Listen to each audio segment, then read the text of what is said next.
when it comes to the UAE exerting force in, for example, Yemen against the Houthis, who were the main suppliers of soldiers for the UAE to go and fight in Yemen? It was Sudan. It was the Sudanese soldiers who were deployed to Yemen to fight the Houthis. It wasn't the UAE sending like its own people. So this is one of the big reasons that UAE wants to maintain control over Sudan. It's because it provides manpower for these paramilitary forces from the RSF to fight UAE's regional conflicts in these proxy wars. Also, Sudan is resource rich, especially when it comes to gold. The majority of UAE's gold comes from Sudan, just basically stolen from Sudan. And Sudan is also extremely geostrategically important just because of its location. It's very close to the Horn of Africa. It is on the Red Sea, and therefore it has a very important deep sea port on the Red Sea that can allow whoever controls that port to project power throughout the Red Sea up into the Suez Canal. And the Sudan also, being on the south of Egypt, is very strategically important for projecting power onto Egypt and keeping Egypt in check. So these are things that the UAE is very concerned about, but it's also something that Israel is concerned about. And Israel is the main backer of the UAE. The UAE doesn't make a decision without Israel's approval. In fact, many of the things that UAE does is directly at the behest of Netanyahu. The UAE and Netanyahu and the Israeli government as a whole are like this. Mossad and Gulf Arab intelligence agencies are like this. So this is really the question that we have to ask. What concern does Israel have with controlling the UAE or ensuring that the UAE is in this constant state of civil war? And that's the real question that we should be asking. And this goes back to, if you understand this point, you really understand so much of the conflict in the Muslim world, in the Middle East over the past 20 years.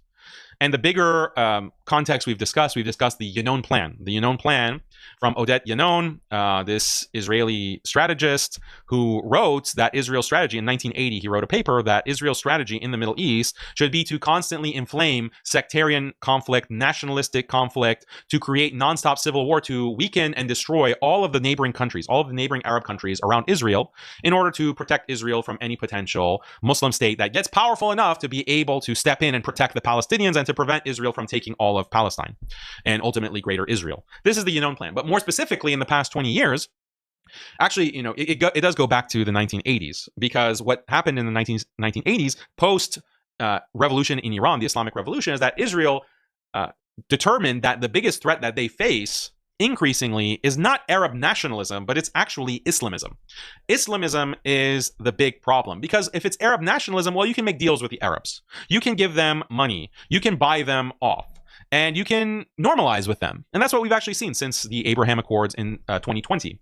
But Islamism is a different beast, because Islamism is driven by Islam. It's driven by theological concerns. And theological concerns are not the same as political or nationalistic concerns. It's not as easy to negotiate with Islamists because they have a religious belief in, for example, the sacredness of Jerusalem, in Masjid al-Aqsa. They also have this kind of bond with the Palestinians that transcends nationalism or ethnicity and even sect.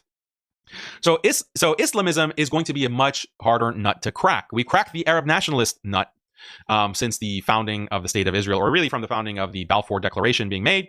We've cracked that.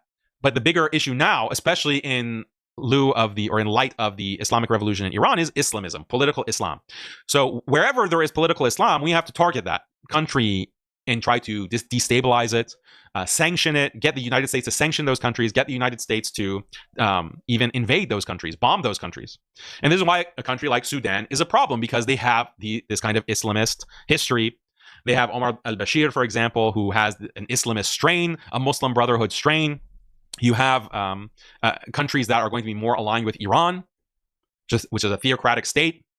So these countries need to be attacked and destabilized. Anything that any country or any political movement or leader that has a whiff of Islamism, whether it's the Muslim Brotherhood, Ikhwani variety of Islamism, or it's the Iranian Islamic Revolution brand of Islamism, either one, they have to be destroyed.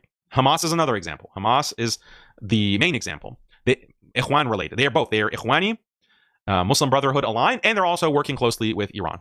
We have to destroy and destabilize, and to the best of our ability, implant or install a kind of secular Arab nationalist type dictator tyrant. That's our plan. That's our whole strategy. And countries like Saudi and the UAE are heavily involved in pushing that plan, pushing it onto the entire Middle East.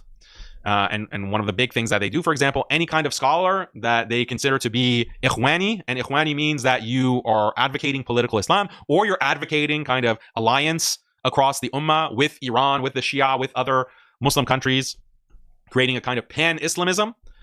If you have either of those, teaching either of those, you're going to be put in prison. You're going to be jailed in Saudi. You're going to be prevented from doing Hajj. You're going to be prevented from doing Umrah.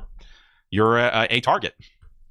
Me, for example, I'm not able to fly to these countries because they're going to throw me in a dungeon and you'll never hear from me again. So that's, this is the bigger context. It's Islamism. And I don't agree 100% with Ikhwan al-Muslimin. And I think they have certain wrong ideas. But they are at least moving in the right direction. Same with Erdogan and Turkey. Like, I don't agree with some of the things that government decides to do, but at least they have a conception. At least there's a idea of Muslim sovereignty, Muslim solidarity, some gesture towards transnational unity of the Muslims. At least there's something that they're moving towards other than like a militant secularist nationalist that is designed to take away Muslim religiosity, to abolish the Sharia, and to make Muslims like a weak and divided population that's constantly fighting each other, as opposed to acknowledging the real enemies that are invading and genociding Muslims day and night.